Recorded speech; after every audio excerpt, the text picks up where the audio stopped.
So today, I thought we'd talk about some of the failures and letdowns from testing in 2022. Ryobi did release this new updated caulk gun this year, and from testing, it performed quite poor compared to the previous version. Now, yes, the footprint of the previous version is quite big. Now, this looks like the Ridgid, but after we tested them and tore them apart, it's quite a bit different internally. Speaking of the Ridgid caulk gun, you can see pieces of it here. What ended up happening was it fed all the way in and locked itself up. Now, I did get a replacement for this, and the new one tested fine. Sticking with caulk guns, the Dynamix had decent performance there, just couldn't hold up.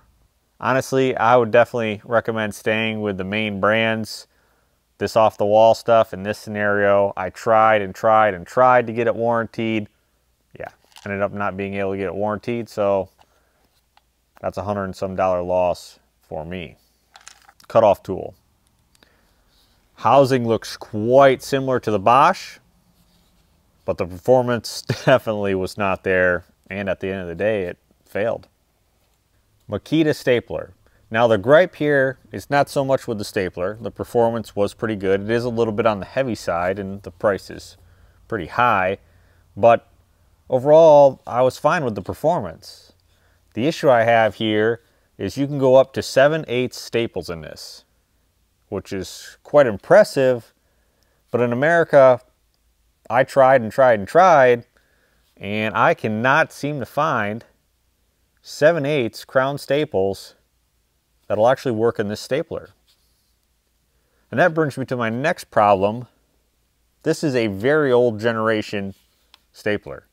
Most of the European countries, the UK, Australia, they've been running the next generation of this for quite some time, and it's cheaper.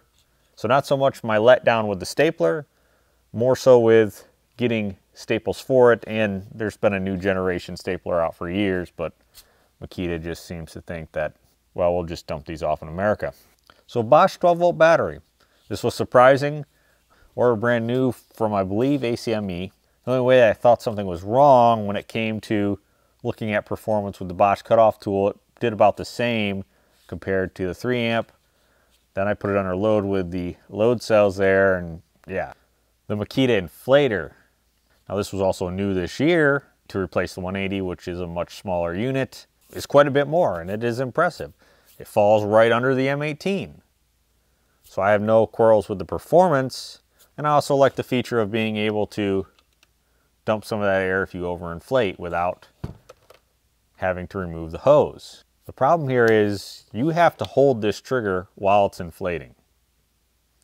So why on earth can we set a preset here if I have to hold this trigger the whole time? And last time I checked, yeah, it's 2022. Major letdown. Why am I going to hold this trigger? For the amount of money this inflator costs, you expect somebody to set a preset and just hold this trigger. So I thought this was going to be quite the competitor, but at the end of the day, Milwaukee won that battle. Gear Wrench E-Spec. This was another new tool release for this year, which kind of went under the radar. Now, if you've seen my first testing video, I was quite impressed by the accuracy. Yeah, they are about $1,000 now, but it's got a replaceable head, so you can put a flex head on here, which this kit did come with. 2 rechargeable batteries. If something happens to those, you can just run standard AAAs here with the insert. You can remove the plastic handle if you want knurled grip. Prior to 1,000 cycles, it did good, and after 1,000 cycles. The problem came about a month later when I went to use it, and the display did not power up. Heard back from the test shop there, confirmed the failure, and then it ended up being 4 months without this tool. So for something that costs this much, professional use, yeah, not really impressed by the support after the sale. Some other tools that we do have to talk about that I don't have here is the Milwaukee torque wrench. Now I ended up returning it. It was still under that period that I could return it. From the testing out of the box, it was way out of the claimed accuracy. I was definitely surprised, you know, brand new, supposedly calibrated with that poor performance.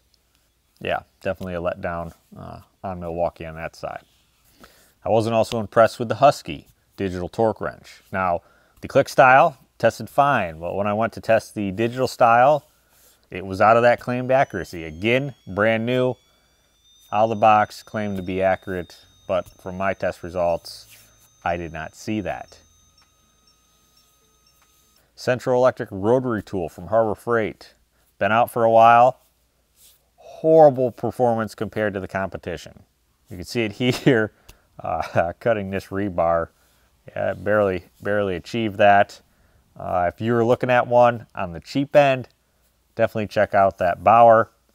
Not new this year, but this Milwaukee cutoff tool, from my testing, definitely compared to the competition, it's quite the letdown. So yeah, I know this was one of the first ones released, but horrible performance now compared to the competition. Hopefully you found this useful. Thanks for watching, and I'll catch you on the next one.